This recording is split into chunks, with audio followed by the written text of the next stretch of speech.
I am Æthelstan, son of Edward the Elder, grandson of Alfred the Great, and one of the first kings to rule over a realm that could be called a united England. When I ascended the throne in the year 924, the land was fragmented into small kingdoms, each struggling for survival against invaders, internal disputes, and endless rivalries among lords. But in my heart, I carried a vision to unify these lands and establish lasting peace. From the very first days of my reign, I had to assert myself against those who doubted my legitimacy. My uncles and cousins whispered in the shadows, while the Danes watched for any sign of weakness. But I knew that my destiny could not be hindered by intrigue or plots. I sought to surround myself with loyal and capable men, rewarding merit and fidelity. To those who broke their oaths, I delivered exemplary punishment, for there was no room for indecision in such troubled times. My first great challenge was to consolidate Wessex and Mercia under my rule. Thanks to the legacy of my father, I was already king of Wessex, but Mercia, with its proud lords, was a land difficult to maintain. I embraced the culture and traditions of Mercia, thus earning their respect and allegiance. At the same time, I worked to strengthen local administration by establishing fortified burghs and bolstering the economy through flourishing trade. In 927, I achieved what few men would have dared to imagine.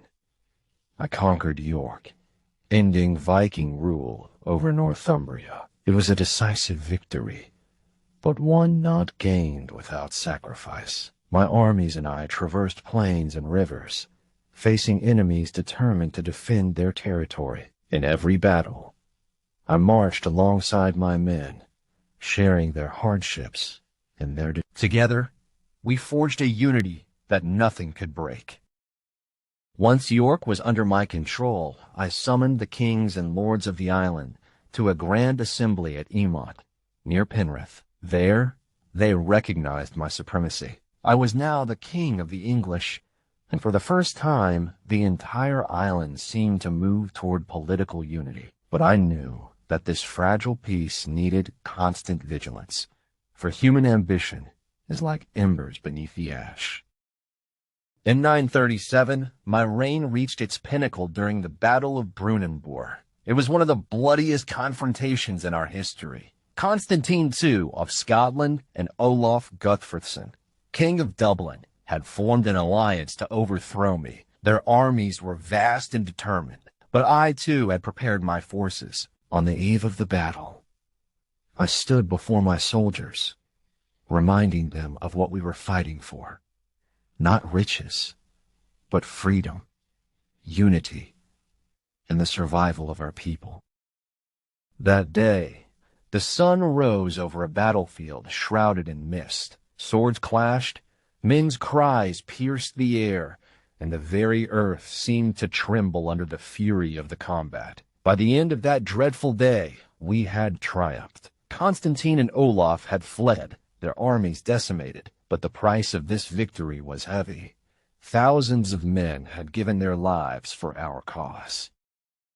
In the years following Brunanburh, my power was solidified. I continued to legislate, to build, and to strengthen the church. I saw in the Christian faith a bond to unify my people, and I committed to supporting monasteries, welcoming scholars, and protecting pilgrims. My court became a place where foreign diplomats, artists, and thinkers converged, for I believed in the importance of culture and knowledge to elevate a nation.